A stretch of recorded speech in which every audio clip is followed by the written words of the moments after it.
yung katiwalian sa OBP ay dahilan para ma-impeach itong si Sara. Bakit natin nasabi, mga ka-GP Natics? Ito, pakinggan po ninyo.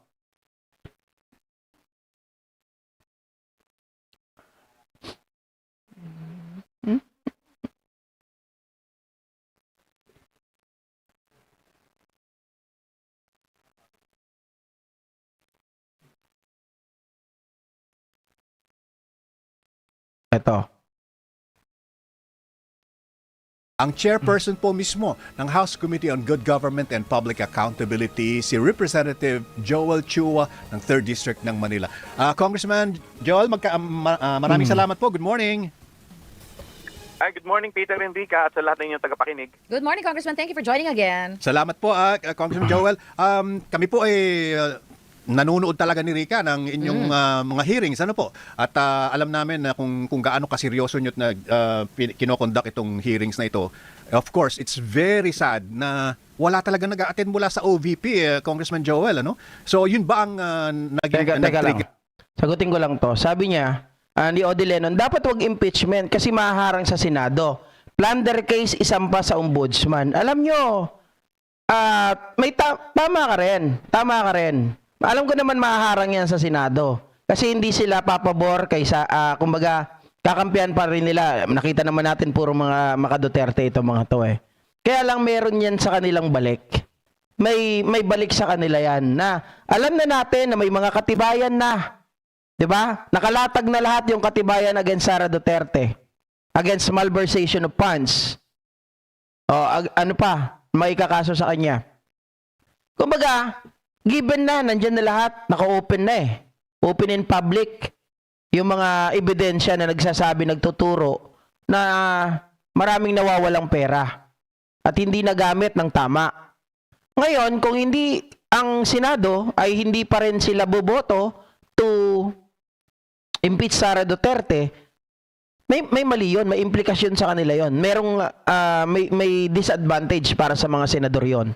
Okay? Ngayon, mga kababayan, ang kagandahan kasi kapag na-impeach si Sara Duterte, ang pinakamaganda niyan, hindi, kung sino man ang mga tatakbo, wala na tayong iisipin. Kasi unang-una, we are actually try to stop na makabalik sila sa pwesto. Dahil kapag nakabalik ito sa pwesto, puro paghihiganti ang gagawin nito. Oo, sabihin natin matapang kami, pero may pamilya rin kami. Natatakot din. 'Di ba? Natatakot din ang mga tao, ng mga kalaban nila Sara Duterte ng mga Duterte. Pag sila nakabalik sa pwesto, mas malalato kay Digong. At least kung ito ay may impeach, wala na siyang karapatan na tumakbo kahit sa local, kahit sa national position. Not unless, mga kababayan, pagdating na naman ng susunod na botohan, kakampi nila yung magiging presidente. O, di ba? Pwede silang magkaroon ngayon ng immunity. Pwede silang magkaroon ng presidential pardon. Pero, kung hindi mangyayari yon, ito mga to, wala ng pagkakataon. Kasi yun yung iniingatan natin. Nakita natin na yung tatay niya is kill, kill, kill. Tingin ninyo pag si Sara Duterte sa pagiging baliw, pagiging topakin neto, nakita nyo yung kanyang pagiging siminit? Di ba? Pag yan ang nakabalik sa pwesto, nakaposisyon, kita nyo sila Baste. Sinabi niya pa, pupulbusin niya ang buong Ilocos Norte. Gagayahin niyang Marawi. So, kumbaga wala silang sisinuhin. Lahat tayo wawalisin. Yun ang iniiwasan natin. We are preventing that they will going back. Or they can come back. Diba? Sa pwesto. Yun ang iniiwasan natin dyan. Oh. Tama po. She cannot run to any position kapag siya po ay na-impeach. Kaya ang magiging option niya dyan, ang kanya magiging option dyan, kung sakasakali, ay mag-resign. Diba? Pag nag-resign siya, pwede pa siya makatakbo sa local. Para humiling kayo ng lookout bulletin. Well, unang-una po, bago po kami nag-issue ng lookout bulletin, kami po ay naglabas na rin ng subpoena ad testificandum. Alam po ninyo, pinagmulan po kasi nito, noong una po, initially, nag-invite po kami, pero hindi naman po nila ito pinansin. Tapos, nag-ano po kami, another invitation, hindi pa rin po pinansin. Kaya yun po yung nag-trigger para mag-issue po kami ng subpoena. And we have been receiving reports na may mga iba po dito nagbabalak na pumunta sa ibang bansa. Kaya po, nag-request na po kami ng lookout bulletin. Ayun. In the past hearings po, nagpakita naman, sabi nga niya, all by my lonesome, si Vice President Sara Duterte. Sabi niya, ako nang sasagot para hindi na makontempt yung iba pang mga opisyal na kasama. Parang ano rin, no? Parang yung narrative na pansin ninyo. Manang-mana talaga sa tatay eh. Yung narrative niya, mga kababayan, sinasabi niya ngayon na parang aakuin niya rin lahat ng kasalanan. Yung tatay niya ganun din. Diba? Aakuin ko, ako na lang. Pero nung hinahabol na ng batas, sabi niya pa kay Risa, kahit saan tayo makarating, hindi mo pwedeng ipasa ang kasalanan mo sa akin. Hayop na digong to. Umiwas bigla eh. Tama ko. Does that count or kailangan talagang mag-appear po yung mga subalterns ni VP Sara? Well, unang-una po, nung umaten po si VP Sara ay noong unang hearing. Pero hindi naman po siya, ayaw naman po niya take under oath. Kaya po, to cut the long story short, hindi rin naman po namin siya matanong dahil hindi po siya naka-oath. So, kaya naman po siyempre, nire-respeto naman po natin ang ating Vice Presidente bilang pangalawang pinakamataas na pangalawang pinakamataas na opisyal sa ating bansa bilang pangalawang pangulo. Kaya naman po tayo hindi na po natin siya nire-require. Pero yung iba pong mga kasama po niya, kagaya po ng mga chief of staff niya, yung kanya naging special disbursing officer, sila po nire-require natin dahil sila po ay mga nakapirma dito po sa mga dokumento na subject po nitong ating investigasyon. Sa mga executive lamang po ng Office of the Vice President, merong ILBO, ang ating hihingan, Congressman, bakit hindi po pati kay Vice President Sara Duterte, considering na it probably may have accountability sa kanya because pwede rin naman na siya ang nag-utos na wag sila umattend, di po ba? Well, tama po kayo, pero kagaya nga po ng sinabi ko, ito po ine-extend po natin bilang respeto sa kanyang opisina. In fact, maski po sa mga senador. Okay, wait lang. Tama po kayo. Bakit ayaw ko sa ngayunan na plunder? Naalala niyo po si Jinggoy Estrada? Naalala niyo pa yung ibang mga senador natin? Nakakabalik po sila. So pag plunder ang ginawa natin dyan, wala. Hindi niyo mapipigilan yan. Sabi ko, pag nakabalik yan, hindi lang kami ang mayayari niyan. Lahat ng gumalaban sa kanila. Sigurado, may resback yung mga yan. Hindi, baka mamaya, maubos ng tao dito sa mundo. O maubos na ang tao dito sa Pilipinas. Kapag silang naupo, lahat ng kumalaban sa kanila, babanatan nila eh. Ilulubog nila yan. Tandaan nyo yung kwento ni John Pala nung tatay niya. Diba sinasabi ni Walde Carbonell, yun ay pinapatay talaga. What if si Sara? Kita nyo sabi niya, wala akong sino man na hindi ako nag-abuso sa aking pwesto. Hindi raw siya nag-abuso pero nanuntok ng sheriff. Diba? Doon pa lang, naka-record. Paano pag tayo? Wala nang record yan. Pag sila na ang presidente, nako, sigurado, ilulubog ka na lang niya. Pakain ka sa pating, pakain ka sa talaba, o kaya ilubog ka sa lupa, o kaya sementohin ka sa drum. Yan lang gagawin yan. Po ninyong imtahan, may tinatawag po tayong interparliamentary courtesy, so hindi naman po natin sila inuobliga bilang pagrespeto sa kanilang opisina. Pero dito nga po, kagaya po nang nabanggit ko, yung mga dokumento po kasi, mga nakapirma rin po yung ibang mga staff, kagaya po ng sila Fajarda, sila Gina Acosta bilang special disbursing officer. Kaya nga po, nararapat din na marinig po natin ang kanilang mga panig at may paliwanag din po nila itong mga issue dito. Ang tagal na po natin na naririnig yung mga pangalan na ito nila Fajarda, no? Mula pa nung lumabas yung mga Teka lang, may humabol dito. Yung pera daw ng confidential funds, hindi raw mali ang pinagastosan, kundi talagang hindi ginastos, kundi binulsa. Pwede rin. Hindi, yun na nga yung point natin dyan eh. Diba? Misuse. Wala talaga, kasi walang record eh. Pag sinabing walang record, walang pinagkagastosan, ibinulsa malamang. Oo.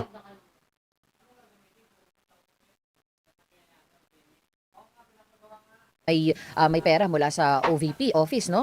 Pero hindi pa po talaga natin sila nakakausap. We don't know na nag-extend po kayo ng invitation. Ano po sinasabi ng mga ito, sir? Until now, wala pa po kaming balita sa kanila. But bukas malalaman po natin dahil bukas po ang ating susunod na committee hearing. Bukas na po yung susunod, Congressman? Opo, Okay. subject po sila ng ating subpoena. Okay. So far, Congressman Joel, wala pa pong feelers mula doon sa mga opisyalis na binabanggit kung sila dadalo o baka meron ng gustong makipag-negotiate para, in other words, maging state witness sila, so to speak? So far, wala pa naman po akong nare-receive na ganyang mga feelers. Okay. Congressman Joel, sabi po sa Senado, no, there is no way na ma-contempt nila si former President Duterte. Okay, in the meantime, dito pa naman po sa Kamara, mukhang ganun din ang nararamdaman namin na hindi pwedeng i-contempt ang Vice President. Ano po ba ang legal basis noon kung meron man po? Kagaya nga po na sinasabi ko, ito po ay bilang kortesiya sa kanyang opisina. Napakapangit naman po, pangalawang pinakamataas na pangulo. Pinakamataas na opisyal, pangalawang pangulo po, ay ipokontempt po natin, ikukulong natin dito sa House. So parang hindi naman din po maganda yon. At sabi ko nga, syempre at the very least, hindi naman po tayo ganun. At syempre, tinitingnan pa rin po natin yung Agree. kanyang opisina na nire-representa. Opo. Agree ako doon na wag nang cite in contempt. Ang gawin na lang, kasuhan, ipa-impeach, yun na lang talaga, 'di ba? Ganon din naman yun. Bakit kailangan mo pang ipa-contempt? Baka sabihin ginagamit nyo pa propaganda against them, 'di ba? Direct na, diretsuhin nyo na. Ano lang po ako, the devil's advocate po ako, baka batuhin ako dito ng tinapay paglabas. Pero di po ba, naintindihan naman po natin ang interparliamentary courtesy, pero lagi din po natin sinasabi that no one is above the law. Then why are we always doing this para po sa ating mga nakatataas na opisyal when we're talking about the budget ng mga tao na supposedly mas mataas dapat yung pananagutan nila dito? Alam po Okay, alam nyo ang pinakamagandang amyenda dyan sa interparliamentary courtesy? Dapat ipatong natin yung sinasabi kanina ng host na no one is above the law. So dapat kapag interparliamentary courtesy, yes, ganun tayo. Meron, 'di ba? Nananaig yung interparliamentary courtesy. But we should at least see, mga kababayan, in order for us to know the truth and prevail the truth but nothing but the truth, kailangan natin ipatawag yung mga tao. Kumbaga, yung tinatawag nating interparliamentary courtesy, yan ay magiging ilalim ng tinatawag natin na public opinion or public, ano ba tawag dito? Public knowledge. So, dahil nga meron tayong kailangan malaman, mga kababayan, parang ano yan yung usapin ng tinatawag nila na privacy, di ba, Privacy Act, yung Privacy Act na nabuboid, napapailalim siya sa tinatawag na pag merong kaso at kailangan tayo may malaman, nagiging nagiging under siya. So dapat yung interparliamentary courtesy, ganun din ang nangyayari. Nabuboy din dapat yung interparliamentary courtesy kapag merong tao na involved. Yung pangalan niya ay talagang sangkot sa mga na to, 'di ba? Sa mga nangyayari. Kasi wala nakakapagtago Kagaya ni Bato, ni Bongo. Yabang pa. ninyo, ito naman po, lahat naman po yan, nakikita naman din po ng ating kababayan. Alam po ninyo, ito pong ginagawa natin na hindi po porke tayo ay nag-e-extend ng kortesiya, ibig sabihin po nun makakalusot siya. Alam po ninyo, sa totoo lang, pag hindi siya sumasagot, siya rin po ang Yun nga po yung sinasabi ko kanina, Radil Lagumen. Hindi na natin kailangang antayin si BP na makatakbo pa. So kung kayang ipa-impeach na natin. Kahit ako natatakot Hindi sa akin, sa pamilya ko. At sa totoo lang, gusto ko pa rin makita yung mga anak apo-apo ko. Diba? O apo ko sa tuhod, kung sakasakali. Dahil kilala ko itong mga to. Matitindi ito. dyan Dahil unang-una po, ito nga po yung avenue para kung talaga naman pong wala siyang kasalanan, po pwede po niyang ipaliwanag na baka nga naman po katanggap-tanggap. Di po ba? Kasi pag hindi po ninyo pinaliwanag, parang wini-waive na ninyo ang inyong karapatan na sagutin ang mga paratang laban sa inyo. That's correct. Pero Congressman Joel, sa Senado po, maaring hindi na pwedeng i-invoke yung interagency courtesy, no, ha? Kasi hindi naman na presidente si former President Duterte. But in this case, tama po kayo na incumbent vice president siya. Pero meron din po tayong tradisyon, 'di ba, na respect begets respect. So in other words, parang ang feeling namin hindi naman po yata nabibigyan ng tamang respeto ng pangalawang pangulo ang Kamara sa mga hearings na napanood namin. It doesn't have to go to contempt right away, Congressman Joel, pero I think sa ganda po ng tinatakbo ng mga hearings sa Kamara ngayon, I think there should be no nonsense reaction to what the Vice President is doing. That's correct. Well, tama Diba? po kayo. Pero kami po talaga, as much as possible, hinahabaan po namin ng pag-unawa, ang aming pasensya, at as much as possible, lahat ng oportunidad para masagot po niya ang lahat ng paratang sa kanya, ibibigay po namin sa kanya. Okay. So, at the end of the day, kung hindi naman po niya talaga ito sasagutin at babaliwalain po niya lahat ito, siyempre, doon naman po, kami naman po sa dulo ang gagawa po ng resolusyon kung ano po ang karapat-dapat. Which brings us to the question po, Congressman, of may mga ugong-ugong na po na mukhang may mga basehan na daw po to file an impeachment case against the Vice President, at mukhang logically it will probably emanate from the findings in your committee. Your reaction, please, sir. Kanina po, in-interview po ako sa isang radyo, yun nga po ang sinasabi ko po, na kung ito nga po ay hindi niya sasagutin, yun po talaga ang babagsakan dahil medyo mabibigat po yung mga naging findings po namin ng mga nakaraang mga committee hearing. Mga issues po na dapat po niya sagutin kung bakit po yung safe houses ay nakakahalaga ng 1 million in 11 days. Yung issue po kung saan napunta po yung pondo po para po sa na sinasabi nila na pinaglaanan nila sa youth summit, Youth Leadership Summit na nagkakahalaga ng more than 15 million na itinanggi naman po ng Army. Ito po yung mga findings namin na kung hindi po niya talaga masasagot, very damaging po sa aking pong paniniwala bilang abogado. Kita nyo mga kababayan, ano na yan attorney's perspective, na talaga nakikita nila, this will be a ground to impeach Sara Duterte. Kumbaga, ang ginagawa nila dito, pinabibinggo lang nila. Oo, hindi nila pinipilit, pinapuwersa dahil ayaw nga mag-oath. Pero based on their investigation, mga kababayan, it seems like talagang papunta na doon. Diba?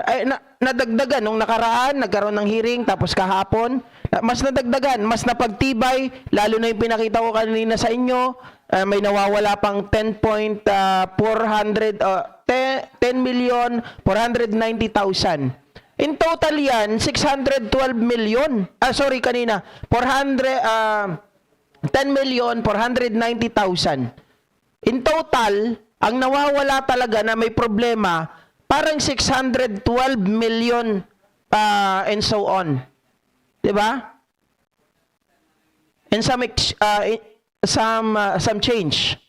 Yan yung totality ng pera na parang hindi po na yung sabi nga ninyo, mukhang hindi naman ginastos, mukhang ibinulsa for the preparation of 2028 election.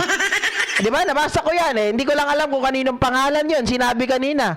Baka hindi naman talaga ginastos. In the preparation lang ito ng 2028 election. Di ba? Sabi ni Nicole Dalupang, sa totoo lang sir, kaming mga kabataan takot na takot. May pangarap kami, ayaw namin ng ganyan. Napakagulo, masamang halimbawa. Exactly. Diba? Mahirap. Katulad niyan, walang accountability yung mga kabataan na kagaya ninyo na namatay ng war on drugs. Sabi nga, pinoprotektahan nila yung Constitution, pero sila mismo ayaw sumunod sa Constitution. What the Constitution says, no person shall be deprived of life, liberty, and property without due process. Tapos ngayon, kapag kakampi nila, babanggitin nila yung Bill of Rights. Diba? Hindi maganda. Ngayon, sa sitwasyon ni Sara Duterte, mas lalo po siyang lumubog dahil sa nangyaring investigasyon kahapon. At mukhang nakikita natin yung lapses din ng COA na pinapayagan nila na mangyari ang ganitong mga bagay. Okay? So sana po maliwanag ang lahat mga kababayan, Magkita-kita po tayo bukas ng umaga at dito wala nang maingay ngayon, kaya lang may bisita ako, dito yung mga kuya ko. Ngayon lang kami magkikita-kita. Makikijoin muna ako sa kanila. Pagpasensya nyo na ako, ipamigay nyo muna ako ngayong gabi. Pagkita-kita tayo bukas, mga kababayan. Maraming salamat po. At mag-ingat po kayo. Mahal ko po kayong lahat. At salamat sa walang sawang suporta, pagmamahal. Sana nandyan po kayo palagi. Di ba? Hanggang umangat ang bansang Pilipinas. Sabi ni Joanne Aris, huwag kang matakot, JP, hindi sila mananalo sa 2028. Tiwala lang. Hindi. Alam nyo, sabi nila, prevention is better than cure.